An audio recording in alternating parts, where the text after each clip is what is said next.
All right, good morning to everybody watching episode 2 of the World Series of Bowling here in Detroit, 2024. We have the final 5 games of qualifying on the Cheetah oil pattern starting soon. And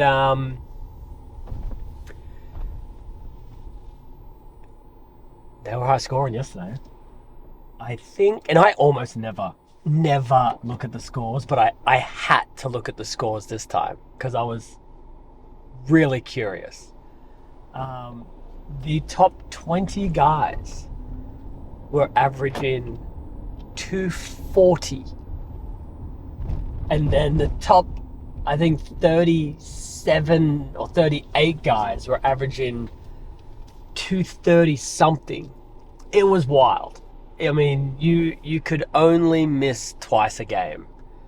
And I do know that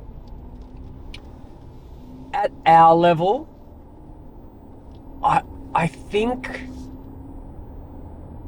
we don't like it when it's that high because it's just as hard. That's what people don't understand. People think, oh, you like them when they're really high scoring because you strike a lot. Yeah, but so does everybody else. So I don't like the scores that high because I think it's just as hard, if not harder, to win. Because now you can't afford a bad rack. You can't afford just a solid 9. You can't afford these little breaks, mini bad breaks along the way, because you just have to strike 10 times a game. But what I like and what I don't like is completely irrelevant because the environment is what it is. And so you've got to go out there and you have to be able to perform no matter what. So what's the plan for today? Well, that's a good question. So the morning block yesterday wasn't nearly as high scoring as the evening block. And I think that was because a lot of people used more urethane in the evening than they did in the morning. What will they do today as a field? What will we all do today? I don't know. My strategy will be to use urethane again for a couple of games, and then that VBO, Virtual Energy Blackout, looked really nice, and so I'm kind of hoping that ball wants to look really nice again in those transition games. But ultimately there are a couple of pairs here at Thunderbowl where the carry's great, the lanes are great, and you can bowl those 2-7. You can bowl that big game on that pair. And so you just got to kind of fingers crossed you catch those good pairs at the best possible time where your ball just sees it perfectly. And that's what I'm hoping for. So if I don't get those pairs, well, I'll just make better shots and still strike, still shoot 270. But I'm looking forward to it. It's only 5 games. The scores are high. The cut is tight. So every hit, every spare, every pin is going to make a difference today. And let's hope that our bowling ball just does the right thing enough that we can get into that top 16.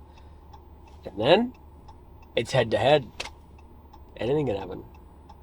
All right, we're almost there. I feel good. I'm ready.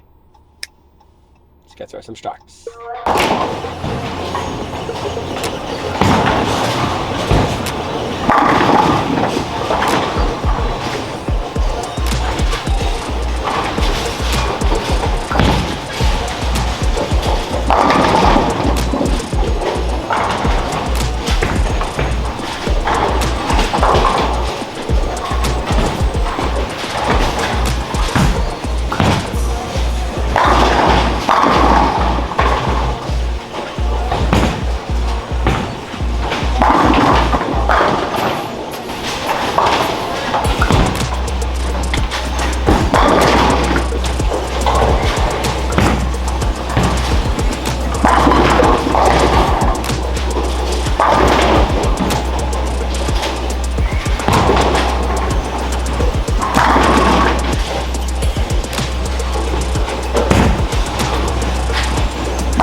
So that was a stubborn game because you catch a couple extra hits in that game and it's 250, but stayed clean, doubled in the 10th, 220, moved down to the other end of the building now. Try that urethane one more game, see how it looks. If I can't get that 10 pin out again or it starts to get a little bit funny, then it's time to go to reactive, but we'll make that decision when we need to.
Obviously the lane transition for Jason, so out of urethane into the Vibo. Vibo looked good, but then didn't strike in the 10th down there with the 7th pin.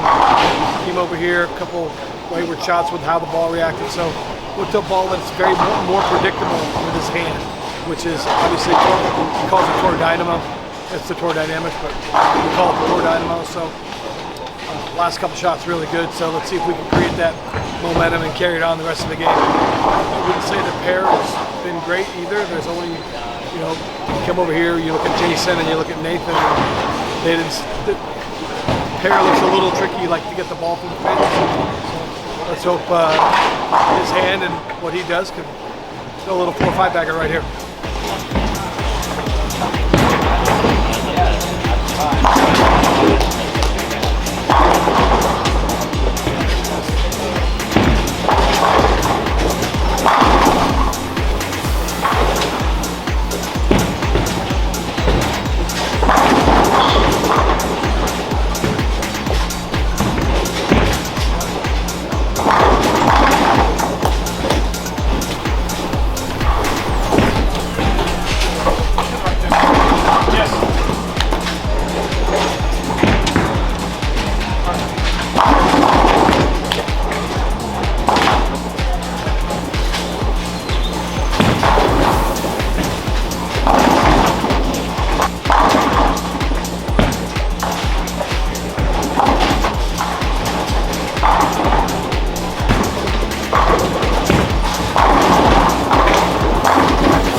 Okay, we leaving the car park of Thunderbowl, and lunch is going to taste pretty good because we got there.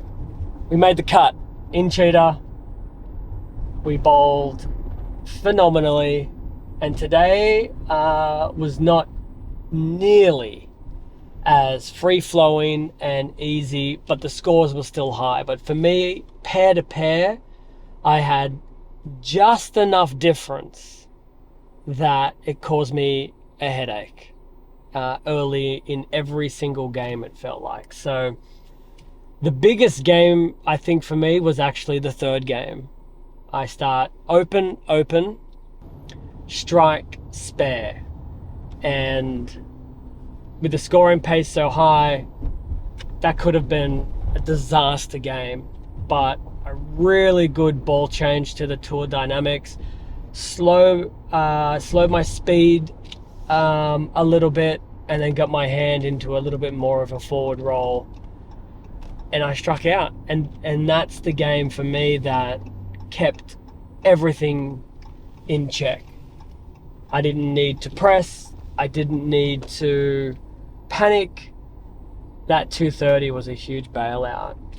And then obviously coming down the stretch to get 250, 260, and they could have been 270, 290. Again, both shots in the 10th frame I was pretty happy with. The split just went high. Luckily I sped it. And then the 10 pin in the last game, I threw it maybe a little bit fast, but it got further right. So I was expecting it to kind of go super high flush, and it just didn't hook enough. But 250, 260, it's a great start to the World Series. Those scores are going to really help my World Championship overall. And as much as we want to win the animal pattern events, we are really here to win the major. And so that's a much better start to the World Series than I'm used to having. So, fantastic. I feel good. I'm very proud of myself. And like I said, lunch is going to taste muy bien. Hey Dad, what did you end up averaging? 243, I think. That is so big, and like that obviously means you had like some higher games there as well. Oh yeah. I didn't just bowl 243s every single game. That'd be pretty amazing actually. If you average 243, high game 243, low game 243. That would be pretty hard. But then I was bowling just for fun one the other day with Isaac and Sammy, and the lanes, like, they've been used all day and they like didn't curve at all. They were like, just if you bowled my journey, it would go straight. Righto. Like you could not curve. And I managed to bowl a 200 on them. I don't understand how. And like 170. I don't understand. That's because I just bowled straight at the pins. Yeah, that's right. So you made the adjustment. When there's no back end because the lanes are trashed, you just made the move and decided not to curve it so much and played it a little straighter. Yeah. Sad boy. Who taught you that? I don't know. Someone must have taught you that. Love you guys. Yeah. Love you. Bye. Love you, Dad. Righto, mate. Bye-bye. Bye.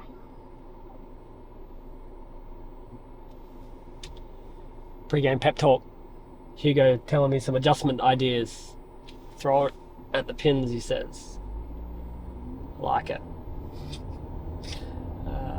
I missed it very much. But in 46 minutes, they will not be on my mind. There will be one thing on my mind. Winning my match, striking a bunch, and moving on to the next round. Now, if you're asking me, hey, who do you play in this heads-up best-of match? I have no idea. I actually don't ever care. I usually find that out late, sometimes even just before I'm going to the pair. Sometimes you do see it, and if if I don't have a really strong strategy for my own game, sometimes you can play a little defensive. So you might be like, all right, well, let me see who I'm bowling, and maybe I'll try and play a part of the lane similar to what they are doing, and make them move around a little bit. But I think for this tournament with the Cheetah, I think everyone's got a really clear picture on how they want to see their own ball go down the lane. And so when you have that very clear picture for yourself, who you play is irrelevant. Execute your game plan, execute your shots. If you do it better than the other guy, you're probably going to win. So whoever it is that I'm facing, I'm going to make it as hard as possible for them by bowling as well as possible. Alright, we're almost there. So, time to turn on Belmo mode and win a few games. Let's do it.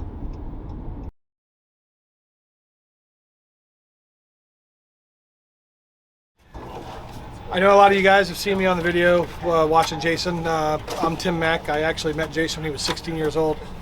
I used to be a pretty decent bowler. I bowled a couple tournaments around the world and traveled around the world. And actually, that's how I ended up meeting Jason through a mutual friend of mine, Andrew Frawley. And met Jason when he was 16, like I said, with no facial hair. It was pretty cool. And I've won some tournaments in myself, and was able to experience bowling in a different realm, and I think it kind of was hopefully helped inspire Jason to do some of the international travel. And then he traveled with me when he was younger, and myself and Andrew Frawley, and we kind of mentored together and learned a lot together. And then I realized that this guy's going to be something special, and we need to get him over to the States. So fast forward that, I don't really talk about my bowling. If you want to check me out, you can check my name out, Tim Mack Bowling. I know there's a lot of young guys out there. When I met Jason, I had a full head of hair, but you bowl for a living, and then you watch bowling for a living, and this is what happens. But yeah, I been with Storm Products for 28 years, and then I been fortunate enough to be behind some of the great bowlers of this tour and that bowling's ever seen, and Jason obviously is one of them. And I think because he saw me win a lot of bowling tournaments, and I bowled with him, in the beginning of his career, I've been able to receive pretty good blanket trust with him when it comes to standing behind him. And as a tour rep, we have a lot of responsibilities. We've got to know the bowling balls, we've got to know lane play, we've got to know psychology. Sometimes where you're a therapist mentally. Sometimes as you can see, you talk Jason off the ledge sometimes, but he's usually got it together pretty good. But yeah, these blogs you can see a lot of emotions and a lot of things that go on in the little intricacies of the difference between winning and losing. And hopefully I bring a little positive added element to helping him have success. And we've been able to develop a really good tour rep player relationship, and also obviously he's a dear friend of mine. His whole family, Kimberly and all of his kids, and his parents, are great people, and I've met them multiple times. So you add all those things together, and then it tends to be a pretty good working relationship. So yeah, it's the tour rep. I think is it's a unique position that we're in. We have a lot of responsibilities, along with just watching the bowling. Hopefully getting the balls in the players' hands, the right balls in their hands at the right time. Sometimes that can be a little testy, and we're trying to make an educated guess for Jason and obviously all the other players. So, but when you work with someone of Jason's caliber, which it's a once in a generation bowler, it's we're fortunate enough to be on his team, and I'm on the bus in the back seat while he's driving, so it's pretty cool. So, just a little bit about me, and if you guys got any questions, fire away, send them in, and we'll try to answer them the best way we can. But keep tuning in and keep watching, because what Jason's done for bowling and what he does with this blog and everything that's going on here is phenomenal. So I know as a bowler, we really appreciate the support. So we'll see you soon.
Oh, stop it. Cut it out.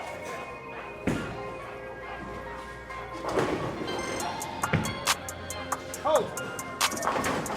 Oh.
Okay, so there's still light in the sky, which is not a good thing when I'm sitting in this seat heading back to the hotel. I think there were probably a few moments tonight. You can probably break it down and address them. Obviously, it started off really well. We got the win in the roll-off, and then we got enough in the second game to win as well. So we're up 2-0, but that urethane ball for me started to get away from me. It wasn't looking great. I was getting a lot of early hook in the fronts. My carry down lane I was relying on a lot of light off hits, and you know, all week that hasn't been a great look for me. So, you know, I decided to move into into reactive, and then when you have your own transitions, when you're following yourself, the moves that you make during the week are often very different compared to what you do in a match. And so once I got into reactive, I had to kind of figure out, well, what ball am I going to use and what kind of shape am I going to like? And the third game, it took me a little while to kind of figure out what ball I liked and what part of the lane I liked, what kind of roll I wanted to give it. And that's quite normal for a reactive ball on a pattern like that, that if it's a little bit off, it looks pretty horrible. But once you figure it out, it can look really good as well. So I was quite patient, knowing that I was up a game, up 2 games. So then when I lost the third game, and then he shoots 270 the second game. Sorry. So I was up a couple of games, so I knew I could be patient. And then he wins the third while I'm figuring it out. Then he wins the fourth, shooting 270. And he was getting a lot of those off-light hits, really didn't look all that convincing. And so, in my head, I'm thinking, right, let's just continue to throw the ball the way that it's shaping really nicely right now. And, he's going to probably start to miss a couple of those off hits. And you should be able to keep striking. And so that last game, the 2-8-10 was, just enough left that it had no chance to strike. And then, of course, the next frame was the overcompensation, where you're like, all right, let's not miss left. And then I missed right. And, that ball then overbounced. And once I did that, he didn't miss. So he bowled well, Nate. I think I don't know, he might be a rookie. I think he is. And he was really nice. I look up to you, and I've really watched your career and idolized you, and I wanted to punch him in the head. I'm like, you just beat me. Stop saying nice things. Shake my hand and walk away. Because, it's nice. And I'm like, hey, thanks, man. Good luck for the rest. And, I'm just thinking about 7 different ways to murder him. And he's saying nice things. But he seems like a really nice kid. And he'll go well in this tournament. Yeah, if that shape for him and those off hits continue to keep falling, he's going to be a little tricky to beat, because most other guys, when they get into that position, they start seeing those off hits go away. They cause a bit of trouble. But for Nate, he seemed to just keep carrying them. So good for him. I suppose the only bright light for me is we have Scorpion tomorrow, so we're straight into it. And I get an earlier dinner, and I get a lot more rest to prepare myself for the Scorpion. And, whilst we want to win every event we participate in, ultimately I'm here for the World Championship. And tomorrow morning, bowling the Scorpion qualifying, that's going to be what's important. Getting those pins straight out of the block in the morning and trying to figure it out quickly, and not letting this one, not hanging on to this loss for too long. But listen, not horrible, not great. I'll take it. G'day, thanks for watching. If you loved this one, check out the rest of the videos from this playlist or any other playlist. Make sure that you like the video, and please subscribe if you would love to be the first to catch any of the latest of the behind the scenes and a whole lot of other cool stuff.